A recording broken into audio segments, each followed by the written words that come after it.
أعوذ بالله من الشيطان الرجيم. بسم الله الرحمن الرحيم. وما أرسلناك إلا مبشرا ونذيرا. سورة الفرقان 56 نمبر آیات. په دې 56 نمبر آیات کې دو مسلې ذکر کیږي. یو د نبی کریم صلی الله علیه وسلم د رسالت تصدیق ذکر کیږي چې ته پیغمبر یې، او دویم د نبی کریم صلی الله علیه وسلم د لپاره تسلی ذکر کیږي چې ستا په ذمہواری باندې صرف دومره خبره ده چې کم خلک نیکان دي هغوی ته د جنت خبر ورک، او چې کم د اسلام دشمنان دي د الله تعالی د عذابونو نه یې ویروه. ستا ذمہواری دومره حده پورې ده. نو که دې نه اخوا خلک یې نه مني او مخالفت کوي، اعتراضونه کوي، ستا ګستاخي او سپکاوی کوي، نو ته په دې باندې مه غمجن کېږه چې دا خلک مؤمنان نه شو. ما خواري وکړل او دعوت کار ونه کړو، په دې مه غمجن کېږه، ځکه ته خپله ذمہواري سرته ورسوله. او ستا ذمہواري هم دومره ده چې په تابعدارو ته زیری ورکول، نافرمانه یرول، دومره د ذمہواري ده. نوره ذمہواري ستا نشته چې خلک دې خامخا ومني. نو الله تعالی وایي وما ارسلناک، او موږ نه یې لېږلی ته ای پیغمبره الا مبشرا مگر زیری ورکوونکی تابعدارانو ته، ونذیرا او یره ورکوونکی نافرمانو ته، دومره دپاره. نو دو مسالې ته معلومې شوې. یو د نبي علیه السلام ذمہواري ته معلومه شوه چې دومره حده پورې ده، او دویم تی د نبی علیه السلام د پیغمبرۍ تصدیق معلوم شو. قل ورته وایه ما اسألکم علیه من اجر الا من شاء ان یتخذ الى ربه سبیلا. قل ورته وایه ای پیغمبره ما اسألکم علیه، زه نه غواړم په دې خپل دعوت باندې من اجر څه مزدوري، الا من شاء مگر هغه څوک چې وغواړي چې ونیسي الی ربي خپل رب ته سبیلا لاره. د دې مضمون خلاصه دا ده چې خلک په دې خاطر باندې اسلام او اسلامي دعوت په دې وجه نه قبلوي چې خلکو خیال دا ده چې کنه په دې کې به د پیغمبر څخه خپله فایده وي او خپل څه مقاصد به پکې، اغراض او مقاصد به پکې، او دې به رښتیا زموږ خیرخوا نه وي، بل څه مقصد به نیولی. دغه شک او وسوسه داسې مرض دی چې خلک یې د دعوت نه محرومه کړو، خلک یې د آسماني دین د قبلولو نه محرومه پاتې کړو چې په دې کې به د خپل مقصد او خپل فایده به پکې وکړي. اوس چې کله دغه مرض په چا کې موجود وي، نو هغې خلکو باره کې نبي علیه السلام ته الله تعالی هدایت ورکوي چې دې خلکو ته داسې ووایه چې زه ستاسو نه هېڅ قسم معاوضه او پیسې نه غواړم، هېڅ شی مې ستاسو په کار نه دی. صرف زما مقصد دا ده چې تاسو د خپل رب طرف ته لاره ونیسئ، د شیطان د لارې نه بچ شي، د الله تعالی په لاره باندې لاړ شي. دغه خبره زما خوښه ده او دغه خبرې دپاره زه کار کوم، او دغه خبره زما په ذمہوارۍ کې ده. نو یې ورته ووایه چې زه نه غواړم په دې خپل دعوت باندې څه مزدوري، الا من لیکن هغه څوک چې وغواړي ان یتخذ چې ونیسي الی ربي خپل رب ته سبیلا لاره. نو بس دغه خلک دغه زه غواړم او دغه خلک زما تابعداري وکړي او دغه زما خوښه ده، دنیایي عوض زه نه غواړم. نو هغه شکونه، وسوسې، الزاماتو جواب شو چې څوک وایي چې خپل مقصد دا به د څه غرض دپاره لګیا و. وتوکل علی الحی الذي لا يموت.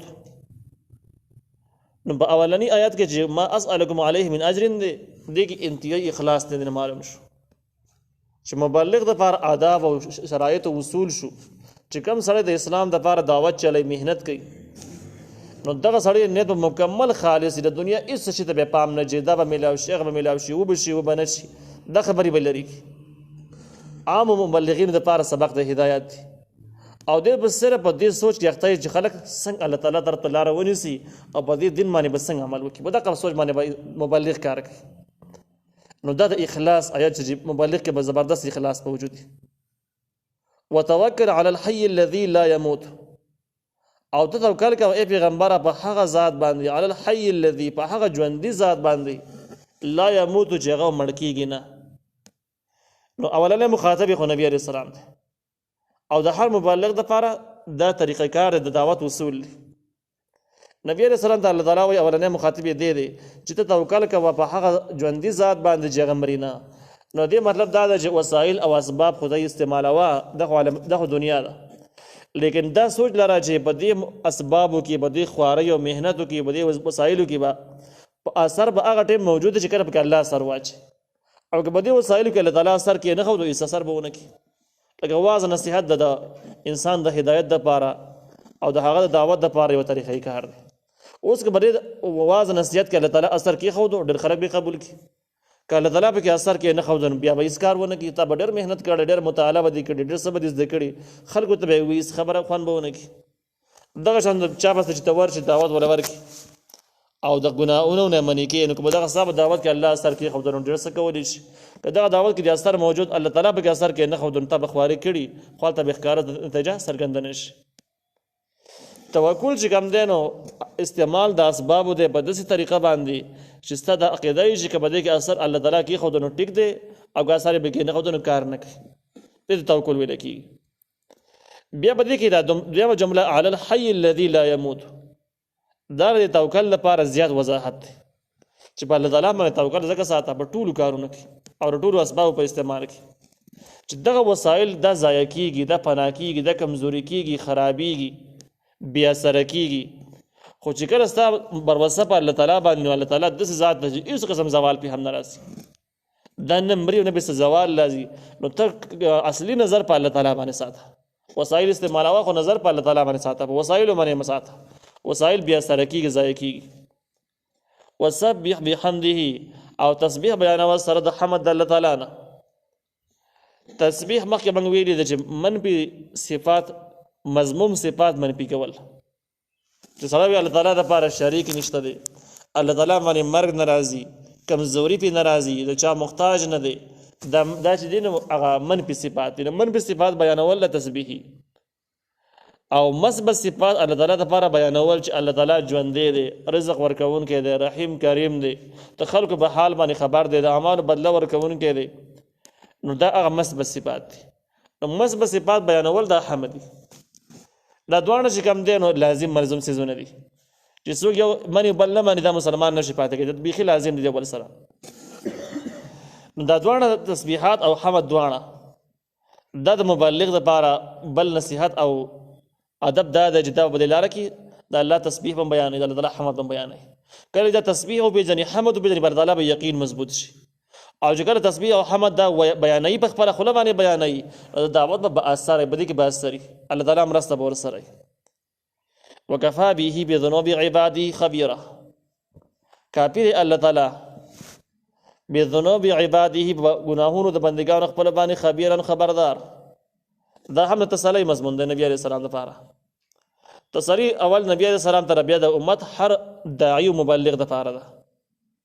د دې خلاصه دا ده چې کوم سړی دا سوچ ولري چې زه دعوت چلوم، محنت کوم، خو دا خلک به زما څومره مخالفت کوي، د دین به څومره دښمني کوي، او څومره بغاوت به کوي، څومره خبرې به زما خلاف جوړوي، پراپیګنډې به کوي، بدنامول به جوړوي. دغې ته خو زه نشم رسېدی، هر چا جواب خو کولی نشم، هر چا ته رسېدی نشم، دومره قوت صلاحیت هم نه لرم. د یو غم سړی په ذهن کې موجود وي، او دا خلک به دعوت نه مني. ولې نه مني؟ او دا څومره به بغاوتونو کې وړاندې لاړل. د هغې ټولو جواب په دې کې ذکر شو چې دا غم مه کوه، ته خپله ذمهواري سر ته ورسوه. پاتې شو د خلکو بغاوتونه، سرکشیانې، ظلمونه، مخالفتونه. نو هغې باره کې الله تعالی وویل چې وکفا به بذنوب عبادي خبیره، الله تعالی کافي دی د ګناهونو د بندګانو خپلو نه خبردار. هغې علم او خبر الله تعالی سره دی، الله تعالی وله کافي دی. که توبې ونه ایستله نو الله تعالی به وله سنګینه سزا ورکړي، ته به دې خبر هم نه هغې ته به سزا میلاو شوي، او تا ته به یې پته هم نه وي، خو هغې ټول ریکارډ به د الله تعالی سره موجود وي. نو د دغه مجرمانو په حالاتو باندې ته غم مه کوه چې دا به څومره یي، څه به کوي، څه به نه کوي، کوم قسم سازشونه به جوړوي. د دغې نه بېغمه شه، د دغه کار الله تعالی ته حواله دی. الله تعالی به سره، الله تعالی دې خبر دی، الله تعالی به سره وکړي څه چې مناسب به سره وکړي. الذي هغه الله خلق السماوات والارض، چې پیدا کړي د اسمانونو او ځمکه، وما او هغه څه بینهما چې د دواړو په منځ کې دي، ځمکې او اسمانونو منځ کې چې کوم څه دي، کومه خلا ده، کوم مخلوقات دي، فی ستة ایام په مقدار د شپږو ورځو باندې. دا د الله تعالی په قدرتونو باندې، په کامل صفاتو باندې دلیل دی چې ته الله تعالی نه پېژنې، بس ځمکې او اسمانونو مخلوقاتو ته نظر وکړه. دغه مخلوقات او دغه نظام نه د الله تعالی لوی قدرتونو ته په خپله معلوم کړي، هغې اندازه به ته په خپله باندې وشي. او دا ټولې الله تعالی په شپږو ورځو کې پیدا کړي دي. مخکې موږ ویلي دي، دا بحث تېر شوی دی، سورة بقره کې هم تېر شوی دی چې الله تعالی داسې صفات او داسې ذات، داسې صفات والا ذات چې کله یو شي باره کې حکم وکړي چې کون شا، نو هغه په یکون هغه موجود وي. بیا د شپږو ورځو دا ترتیب ولې شوی دی، دا په یو کون سره ولې نه موجودېدو؟ هلته موږ جوابونه کړي دي. چې شپږ ورځو کې دا نظام موجودولو کې اصل کې انسانانو لپاره یو تعلیم دی چې تاسو کړئ یو کار کوئ نه په تدریج سره په قلاره لږ لږ دي کوئ یو دم ټولو کارونو ته په یو ځل باندې لاس ماچوئ تاسو نشئ کولی لکه سړی په یو ټایم کې علم هم حاصلوي دنیا هم زده کوي نور خدمتونه هم کوي یو ټایم کې دی نو دا خبر ده نشي کولی دا به یو کوي بل پاتې پاتې کېږي نو په ټولو کارونو کې تدریج پکار دی بیا مفسرینو لیکلي ده چې دغه نظام چې په شپږو ورځو کې سنبال شو د ځمکې او اسمانونو د کائناتو نو دا د اتوار د ورځې نه شروع وشو په دې کې لږ لږ څیزونه الله تعالی پیدا کول ځمکه وغوړېدله ځمکې مخلوقات په ځمکه کې چې کوم صلاحیتونه دي هغه پکې کېښودل اسمان د اسمان صلاحیتونه د هغې مخلوقات دغه نظام چې کوم دی نو په شپږو ورځو کې د جمعې په ورځ باندې مکمل شو او د خالي ورځ همدغه شان ده کې خالي تشه پاتې شو نو په دې وجه باندې به اهل کتابو کې به اهل کتابو یهودیانو به د خالي په ورځ باندې چوټي مناوهله مذهبي چوټي به مناوهله په دغه ترتیب سره چې په اسلام کې دغه هر څه چې کوم دی نو مسترد دی په اسلام کې د جمعې تعظیم او احترام فرض دی نو که چوټي کې هر شي کې د جمعې د خاطر به کې د بل ورځې د خاطر نه نه کې په دې کې ځینې څیزونه داسې دي چې هغه ضرري هم دي خو د هر ضرري شي فایده هم وي کم از کم د الله تعالی قدرت خو د هر شي نه معلومولی شي عبرت خو په ټولو مخلوقاتو کې موجود دی نو په هر لیول باندې کم څیزونه چې ضرري معلومیږي په دې کې هم ډېرې فایدې دي چې انسان په هغې باندې رسېږي یا نه رسېږي بیا د دې نظام د ځمکې کائناتو دا نظام عجیبه نظام د انسان د ذهن سره د انسان د ساخ سره الله تعالی تړلی دی نو په دې کې چې په کمو ورځو کې په کمو شپو کې دا ضرري څیزونه پیدا شوي دي عام د علم تعبیر کتابونو لیکلي دي چې د منګل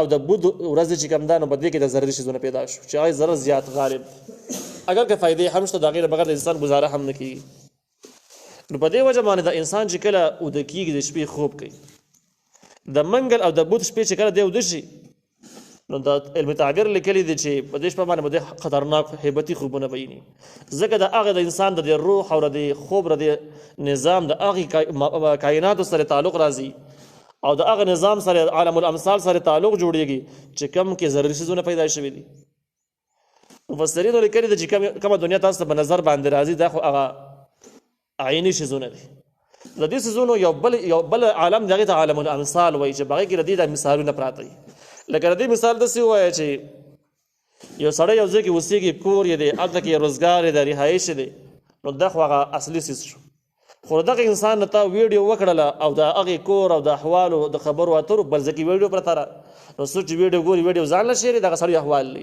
او هغه اصلي سړی چې کوم دی هغه بل ځای کې دی نو دغه شان دی دا کائنات په خپل ځای باندې اصلي څیزونه دي خو یو بل عالم دی هغې ته عالم الامثال وایي نو په دغه ټایم کې د دغه دوو شپو باندې د انسان د روح هغه تعلق د عالم الامثال کې د ضروري څیزونو سره جوړ شي نو په دې شپه چې کوم خوبونه ولیدلی شي هغه ضرري خوبونه خطرناک هیبتي او د دغه هېڅ تعبیر هم نه تعبیر سره علم تعبیر سره تعلق هم نه بلکې تعلق د هغې د دغه لیدلو د تعلق هغې اعتبار سره پیدا شوی دی چې په دې شپو د ورځو کې دا څیزونه پیدا شوي دي نو د پیدایش په اعتبار سره دغه تعلق دی که نه په حقیقت کې د دغه شپو خوبونه بې تعبیره دي او چاته یې ویل هم پکار نه دي او دا د پېژندګلو هم ضروري شی دی ځکه علم تعبیر ځان له علم دی هر خوب چې کوم دی چاته بیانول دا هم ټیک کار نه دی او دغه شان دی هر خوب پالتوم نه هر خوب چې کوم دی دا صحیح نه د ځان له علم دی هغه علم سړی کړی حاصل کړي نو د دې نه ډېره زیاته استفاده به سړی کولی شي او د ډېرو نقصاناتو ضررونه بچ کېدی هم شي